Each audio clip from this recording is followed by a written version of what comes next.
Hey, welcome back to my channel. My name is Anna, and on this channel I teach cake artists how to create modern cake designs and flowers using wafer paper. And that's what we are going to use today. If you never worked with wafer paper, it's an edible sheet of material. It looks like paper. It actually looks like a paper, but you can eat it. And it tastes like nothing. It disintegrates in your mouth or when it touches any moisture. And you can create anything you want. You can make flowers, decorations, architectural shapes, and sails. So wafer paper is amazing. So let's begin. So to make the beautiful, easy flowers, all you need is a few simple tools, and we'll start with wafer paper. My wafer paper is 0.27 millimeters, but you can use any single thickness wafer paper. Then you will need your basic 5-petal cutters. I'm going to use 4 different sizes, but you can choose any 5-petal cutters that you like to use. I'm going to use scissors to cut my petals, and to color my wafer paper flowers, I'm going to use a combination of gel color and my acetonic mixture, which stands for Rastashkina cakes, and the recipe is in the description as usual. And I'm going to use mini spray bottle. You can use an airbrush, but I love the texture and inconsistency in color that this mini spray bottle gives me. And if you don't have a gel color, another option would be to use an airbrush color or even petal dusts. Then to make my centers, I'm going to use edible marker and these chocolate pearls to serve as my center, because I want to make these flowers absolutely edible. And I will use a touch of piping gel to put everything together. So let's start with cutting our flowers. I have my wafer paper, which is again AD grade or premium 0.27 millimeters. And I have my shiny side up because I find it's easier to transfer the template. I'm going to fold it in thirds. And to transfer my template, or to create my template, I'm going to take a single layer of wafer paper, take my 5-petal rose color, and I'm working on a relatively soft silicone mat, so I'm going to press it down relatively firmly. And now I have my impression. It's barely visible, but it's enough for me to cut it out. And I'll do the same for another color. So I'm just pressing it down relatively firmly on a soft surface. Like this. Here's another imprint of my flower, and then I'm going to fold it in thirds and cut 3 layers at a time. And you don't need to be exact or perfect, because the way we are going to shape our flowers, it would not matter. So now that I have a combination of my flowers cut out, I'm going to color them. And for each flower, I will use roughly 4 layers. I'm going to put my flowers bumpy side up because that's the texture I'm going for. And then I'll start with my coloring mixture. So I'll take my mini spray bottle, add a touch of gel color, and my acetonic, which is glycerin-based wafer paper conditioner. Like this. And I'm going to shake it very well to dissolve the mixture. So I wanted to test if I like the color and saturation. So you can see how bold and red it gives me. And I'll start working on 1 petal at a time. And to do that, I'm going to take my mixture and my cornstarch and something like a silicone mold to shape my petals, because I want them to dry, not flat. I'm going to spray my petal from afar, because you'll see the color I'm going for. So you can see how splotchy and bold it looks. So that's what I'm going for. And next step, what I'm going to do is I wanted to shape it. I'll take just a touch of my cornstarch to be able to touch my wafer paper. Like this. And while it's still soft, I wanted to crunch and shape it in a way that it looks like it's a paper flower. You can see like this, and then I'll set it in my mold to dry like that. So let's do this again. I'll take my flower, bumpy side up. I'm going to spray it from above with my mini spray bottle until I like the color, and then take a small amount of my cornstarch on a brush and gently tap to prevent Wafer paper from melting and from sticking.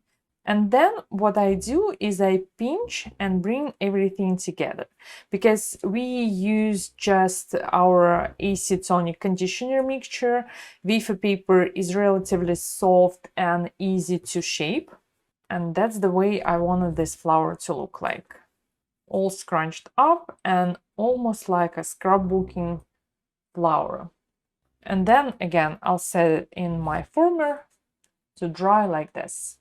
Now that I have quite a few flowers ready, and you can see how beautiful and different it looks, I'll take some of them and we'll start to assemble my layers. So let's take this layer, maybe one opposite to that, and then something smaller, maybe this one, like this. These are 3 layers, and you can see how dimensional it looks already. Same I'll do for another flower. Maybe I'll take 2 layers this way, another middle one, and maybe this one in the center. So these are 4 layers, and then I can assemble smaller flowers and use all my petals.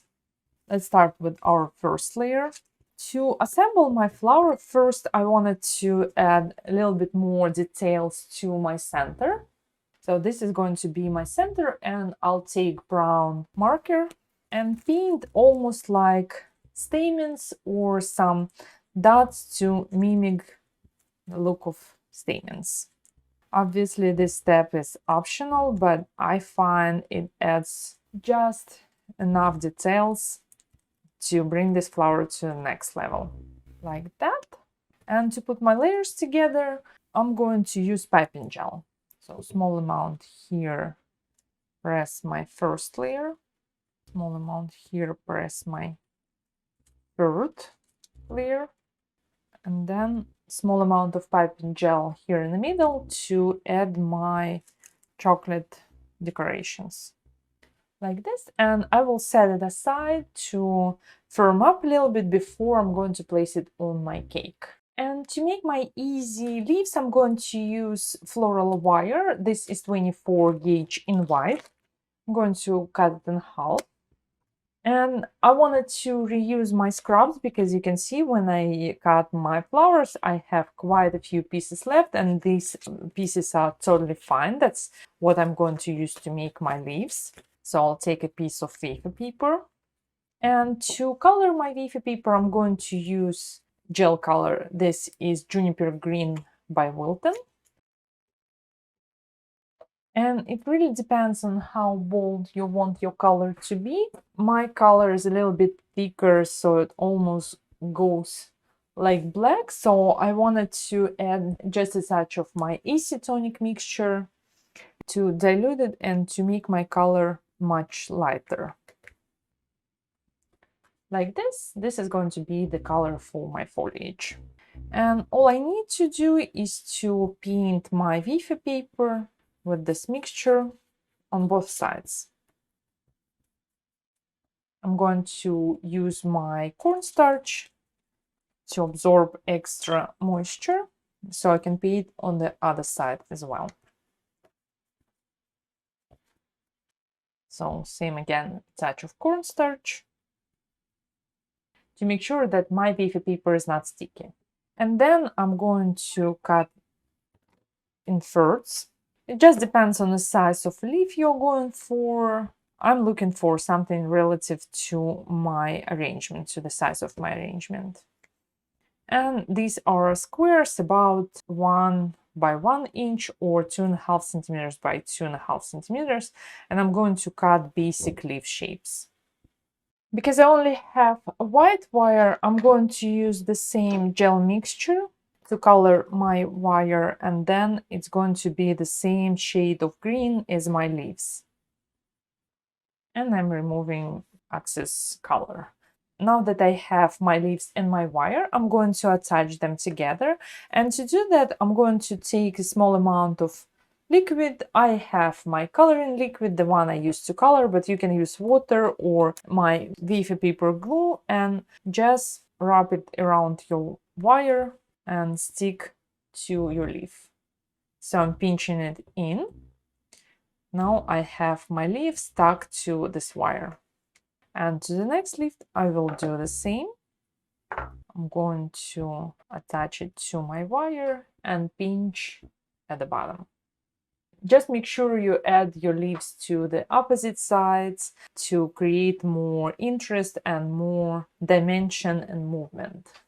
And another tip is to do that while your Wafer paper is still soft and flexible, so you will be able to move it and shape it without damaging your Wafer paper. So something like this, and I can bend my wire to use this as a filler foliage or something like an element of visual interest to add to my flowers. Now that I have my flowers, you can see how dimensional and beautiful they look. Even we use the same color red for all of them, because I use my mini spray bottle and spray it from far above. It created some lighter shades and some darker shades for my flowers. And to attach these flowers to a cake, I'm going to take my piping gel or clear gel. Also, alternatively, you can use melted chocolate or you can use royal icing to attach your flowers to a cake. But I prefer to use piping gel because you can see it's clear and it's relatively thick, so it's easy to use with Wafer paper. And I'm going to place decent amount of piping gel on the back side of my flower, and I'm going to stick it on a cake. And now you have it. You can see how easy you can transform your cakes, and you can put the whole design together using just Wafer paper. Thank you so much for joining me today and watching this tutorial. If you like it, give me a like for the YouTube algorithm. You know how it works, and it helps me a lot to know which tutorials to create in the future. Go create something. Even if you don't like it, just start somewhere, take a piece of Wafer paper, a pair of scissors, and make a flower and post it on social media and tag me as Astashkina Cakes. And I'll see you next week on this channel again with another tutorial. Bye bye!